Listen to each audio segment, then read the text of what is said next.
there's a lot of research about embodied learning. So rather than showing children a card of someone jumping, how much better is it if they're jumping to be then modeling their language through what they're doing? So if for parents, if they go to the park with their child and they're swinging on the swing or they're sliding down the slide, it's much easier for a child to have that memory and remember that vocabulary if they've actually experienced it in their body.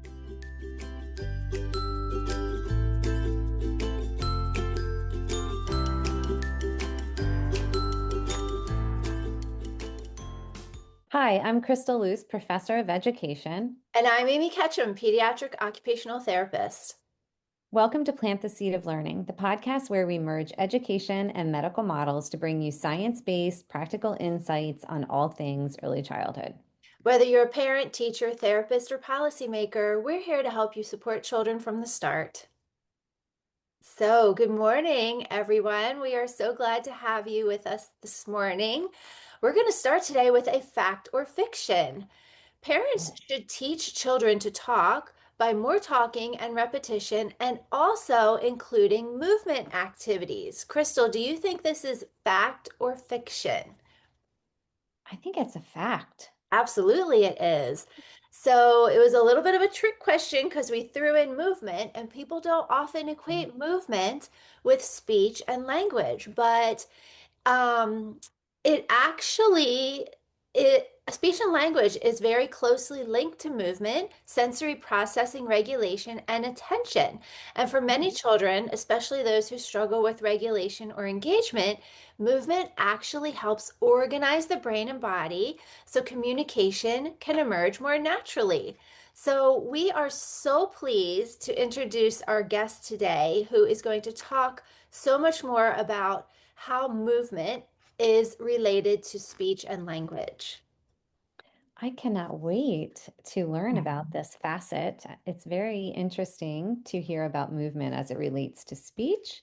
We have Helen Guntrip, and she's the founder of Talk and Move and a specialist speech and language therapist and preschool yoga teacher with over 22 years experience supporting families and educators. Talk and Move is a holistic program that supports children's speech, language, and emotional regulation through movement. Her mission was to create a program that supports the whole child. It is a unique approach that contributes to whole body movements with vocabulary, speech, sound, and phonological awareness development. Talk and Move was developed when Helen observed the children in her preschool yoga class to be making progress with their language skills. Mm. The movement enabled them to be more engaged and regulated. The program is accessible and inclusive, respecting the individual development of every child. The multisensory approach enables all children to participate in the program. Talk and Move is used in preschool, primary school settings, and at home with parents and caregivers. The award-winning cards and resources that accompany the program provide visual aid to support children's learning. Talk and Move training is available both in person and online for parents, educators, and professionals wishing to implement the approach in their setting. So, welcome, Helen. It is so great to Hi. have you. Hi. Hi. Thanks for being with us today. You're welcome. It's good to see you all the way. I'm all the way in London. Yes. So yes, Yeah. we met in the fall when Crystal and Yeah. I were in London for the Bright Start conference. And we were so excited to hear about the amazing work that you're doing. So we're so Uh, pleased to have you with us this morning. Tell us uh, a little bit about why you created Talk and Move and how you see it helping children. uh. So I've been a speech and language therapist for over 22 years, and traditionally speech and language therapy interventions have had children kind of sitting down, developing kind of good listening, good sitting. And then in 6 years ago, in 2020, I trained to teach preschool yoga. I also teach baby massage and baby yoga, which has kind of led me to teaching preschool yoga. Um, Yeah, so when I was teaching preschool yoga with parents and children, I suddenly noticed that the children in those sessions were more regulated, were using more language. And I suddenly thought, why have I not been doing this for the last 20 years? Uh, So decided to put together the principles of the movement that was in my preschool yoga classes with all my knowledge of speech and language development, phonological awareness, put those two together to create the program. And then, trialed it with parents and children, got really good results. Children were very engaged because they were moving their bodies and having fun. It meant that all children could join in. So whether children had language, whether they were speaking or non-speaking, children could be involved in the sessions. I think traditionally, speech and language therapy, we had, there was a focus on speaking, which seemed what kind of is intuitive, like makes sense that there'd be a focus on speaking, but actually shifting away from speaking, having a focus on children's strengths, so movement. Not, it was regulating for them. They were more engaged, and then as a consequence, they were then playing with sounds, making, saying more things.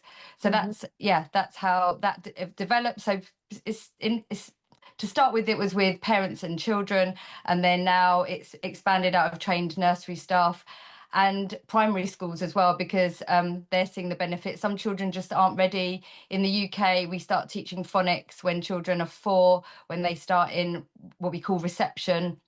And some children just aren't ready. So this provides the pre-phonics approach, phonological awareness, to support those children.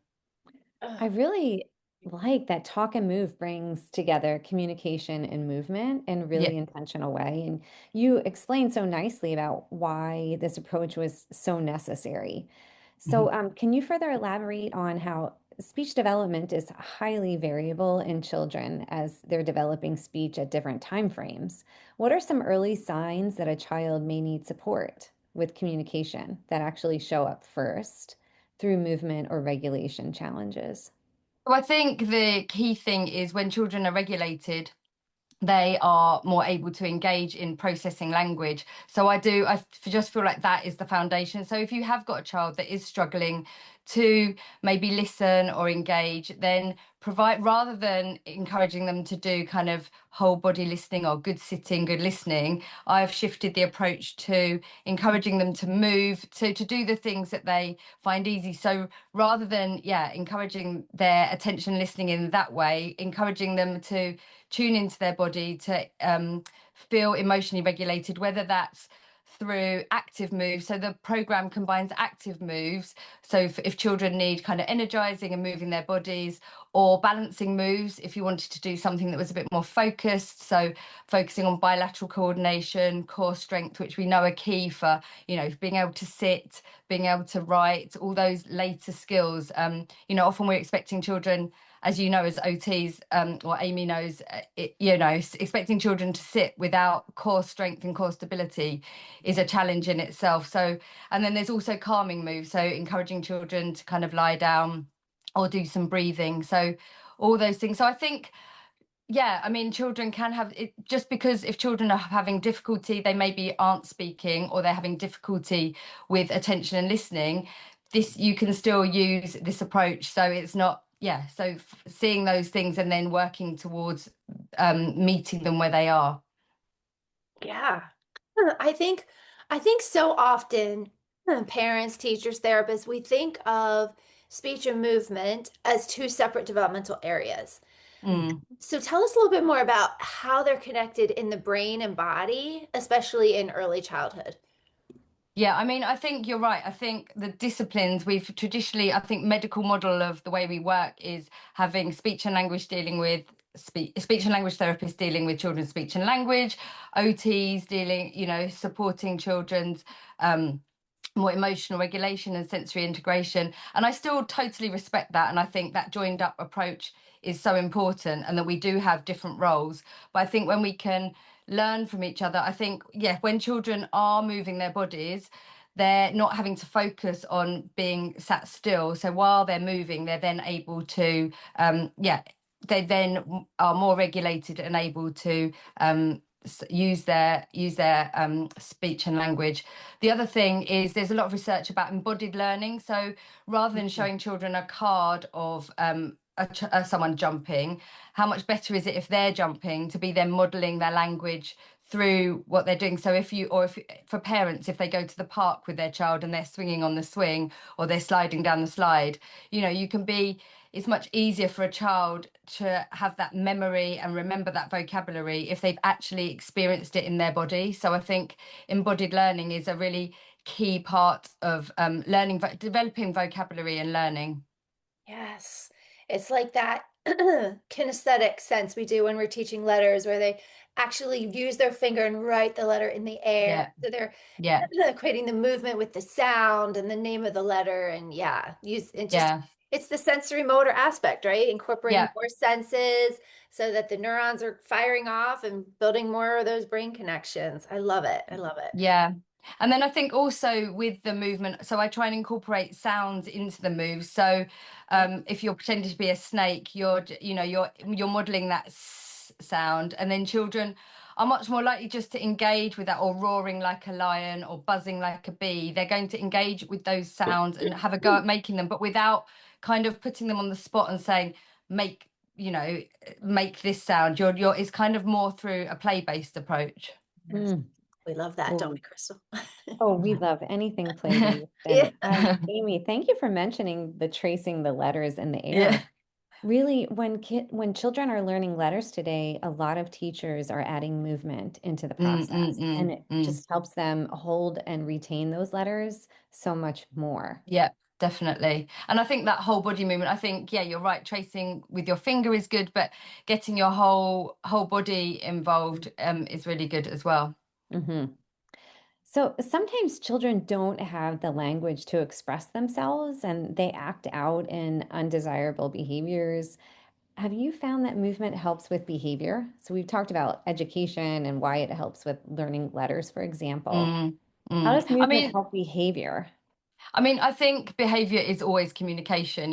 Children, I kind of don't separate the two. Like if a child's behaving in a certain way, there's normally a message, there's a reason. They're either trying to tell us that they're dysregulated or that they need some support. And I think it's up to us as adults to tune into those to children and to work out what they're communicating. And I think when we take a step back, we listen and we observe children, then we can work out what their behavior is communicating, and then put in those regulation strategies. Well, like co-regulation, really, because we're not expecting young children to be able to self-regulate. I think it's something that children are developing and learning, and it's our role as adults to observe those behaviors, and not necessarily, I don't, like I say, as long as a child is safe, if they're regulated within a session, then if they need to move away from the group for a little bit and come back, then that's absolutely fine. Like, I think it's important for children to tune into how their bodies are feeling, and for us to support them with strategies, and hopefully talk and move with the different types of moves. Active, balancing, calming gives parents and educators some tools that they can use to model to children that eventually they will then start being able to use themselves. It Hey. is so helpful. As a former teacher, I used to watch children and their body movements. And the body movements really were signals that something wasn't quite right. You can tell when a Mm-mm. child isn't understanding something or if they need a stretch break by their body movements. So we Yeah. really have to be in tune with the body. Mm-mm. Yeah, definitely. And I think it's not about changing children, it's about us as adults observing those children, having those skills Yeah. to notice, and then to put the support in to meet those, like I say, meet those children where they are. And I think parents too need to observe their children. We know the Mm, signals. So, for example, if we're at a play group, watching your child and knowing the signals of when they need to go home or they need a break mm, from playing with mm-hmm. certain other children is really important. Yeah, yeah, I agree. Yeah. Helen, you talked a little bit about how your approach supports children who struggle with regulation. How would Mm-hmm. you say it supports children with attention and confidence? I think those two things like interlink. Attention, regulation and attention. If you're regulated, it's easier to attend. But Yeah. there's a strong ethos within the program of reducing questions and giving children time. So if, for example, if I was in a nursery or in a parent and child class, if a child didn't want to leave their pet, you know, if they're sitting with their parent and they didn't want to engage verbally, I don't put pressure on children to do that. And equally, if they're in a nursery setting and they don't want to join in the group circle and they want to stand on the edge and just watch for a bit, then I think that's really important. Imagine if you're finding language difficult and someone's asking you questions or putting pressure to speak, you know, that's, it's just going to, it doesn't make children feel confident. And I've seen amazing progress if, let's say, week one, a child, you know, respecting where they're at and not making them or not putting pressure on them to have to join in verbally or non-verbally, then over time they start to observe the session, they see what's going on. Some children just need a little bit more time, and they do over weeks. They then become a bit more, you know, more confident, and then some children by the end of 5 weeks are joining in with everything, verbally and with actions. But I think the nice thing about the sessions is that you don't have to, you know, you can join in either with movement or with making sounds or with joining in. And I think there is a place for questions. If you know a child is very keen to talk to you and answer questions about the cards or to clap syllables or to think about rhyming words, then that's great. But equally in that group, it's important to differentiate between the children that aren't ready for direct questions. And I think sometimes I reflect and think, if I had put pressure on those children week one, would they be making the progress they now are, you know, in week 5 of a 5-week block? And I think if I had, they probably would have withdrawn even more. And I think it's giving children space and time, and not putting pressure on them to have to speak until they feel ready to. Right. Yeah, that's so important. You work with children across many different settings and Yeah. needs. What is one misconception you wish families and educators would let go of when it comes to speech, language, and development? Definitely back to what I was just saying. So definitely reducing pressure. I think sometimes when children aren't speaking or are reluctant to speak for whatever reason, we as adults can then put more pressure on. You know, we think, oh, how am I going to get this child to talk? Oh, I'll ask them lots of questions or I'll get them to try and repeat what I'm saying. And actually modeling is so powerful. So by, you know, so if we're doing actions and we're dancing or we're hopping, you know, just for them hearing the word, oh, hopping and jumping, they're hearing those verbs and that vocabulary, and that's enough. That's important. So I think that's the main misconception. If children aren't yet speaking, not to put pressure on them, but to join them where they're at and to model and talk about what they're doing and what they're engaging in. And then that language is then they're developing their understanding of language, and then expressive language, spoken language can then develop from that. Yeah. So we may have a listener, we may have a parent or a childcare provider who has a child or someone that they care for who may be delayed in their communication skills. Mm-hmm. What would be advice you would give that person, that parent or caregiver, how they could specifically use movement in their everyday routines? I mean, parents are busy, right? Or childcare providers might have several children. Mm-hmm. So how can we support them without adding more to their plate, where we could give them some tips to help teach children language through movement, you know, instead of just being repetitive or asking the child over and over and over again to say something? Yeah. Like, what would be your top So tip? I think just using your, like you say, people are busy, using your day-to-day routine. So it Okay. might be that when you're walking to preschool, you're in the car. So if a child wasn't saying any words, when you got them in the car, oh, we're in the car, put your seatbelt on. So you're like narrating language. Or if you're doing an activity where they're moving. So if you go to the park, then and they're, you know, they're on the swings and things like that, rather than just letting them, pushing them backwards and forwards on the swing, giving them the language to link to that. So swing, or for younger children, if they're doing a bath time, think about like babies and younger children. If you have that repetition every time it's bath time, you can talk about the water, splash, splash, talk about we're washing your feet, washing your hands. So I think through everyday activities and things that they're doing doing naturally, moving their body, whether it's, you know, going up, climbing up the stair, walking up the stairs to go somewhere, or sitting up at the table, that narrative of just talking about the moves as the children are doing it. So it's not that you need toys or extra things. You can develop language through talking about the things that children are doing. Hmm. So Such a we great often tip. talk about serve and return conversations Yeah. and how important it is to expect the serve and then the return. But Hmm. there are some instances where the child that we're speaking of right now won't return the conversation, but that's Yeah. okay, right? Yeah, that's Because you're absolutely. Yeah, and I think we need to think broadly about communication. Communication isn't just words. So, communication can be pointing to something that a child wants, or opening the fridge, or it can be having a hug, Mhm. or communicating, you know, even when a child's upset or dysregulated, they're still communicating. So I think, yes, we think about serve and return in terms of when you make a sound or you say a word and they say it. And I think, yeah, it's about broadening our expectation on what communication is. That's brilliant because you mentioned something about pointing as communication, but Hmm. also our face is Yeah, communication. yeah, yeah, So yeah, young children, baby on up, learn about communication by watching the face. yeah, And that's why it's so important to have those one-on-one conversations with baby, with yeah, your children, because they're learning the importance of turn taking, even if they can't speak, they're yeah, learning to read people's emotions, yeah. which helps with regulation.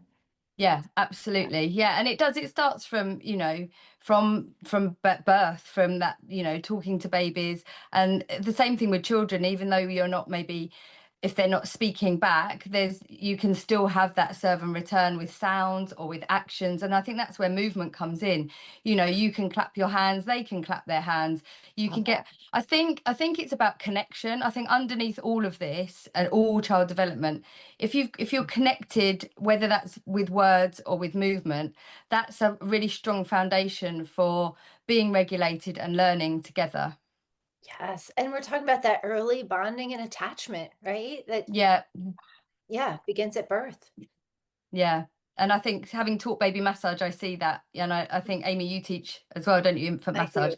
Like, you just see from so little, that connection happening, that tuning into each other's body movements, listening to what the babies are saying before they're saying anything. And we can do the same with children who are older, who maybe aren't saying anything yet. It's that same principle. If we can do it with babies, we can do it with other children and adults who maybe aren't using uh, words to communicate. Because Absolutely. oh, I'm sorry, Amy. No, go ahead. As we're using the words, we're building their vocabulary. Yeah, So they're yeah, taking it all in, and we hope eventually they'll express their own language at some yeah. point. Yeah, yeah, yeah, and it's about just taking that time. But I think, yeah, the important thing is that you've got that less pressure, more connection, is that really good foundation for parents, for professionals, and for children. Love the shout out for baby massage. We're so Yeah. fans.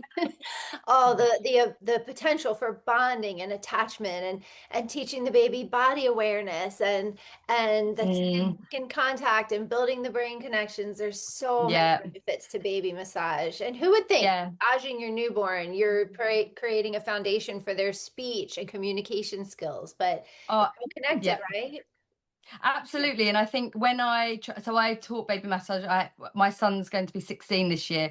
So I did baby massage with him, I was already a speech and language therapist before, for about 10 years before he was born. And then, yeah, and it was that, and that's why I've carried on. I trained to teach baby massage then, and I've carried on because it really it's that early foundation that is so important. And that's when it led me then to teach baby yoga and preschool yoga. And then that's where I've had that tying what I've learned from baby massage and yoga, tying it into what I've known for years about speech and language. It's really informed the whole program. It's those two disciplines coming together. Yes. And just for our listeners, I just want to quickly comment on the toddler yoga, the baby yoga. I've taught baby yoga too, and Mm, parents have often said to me, "How am I going to keep my child on a yoga mat?"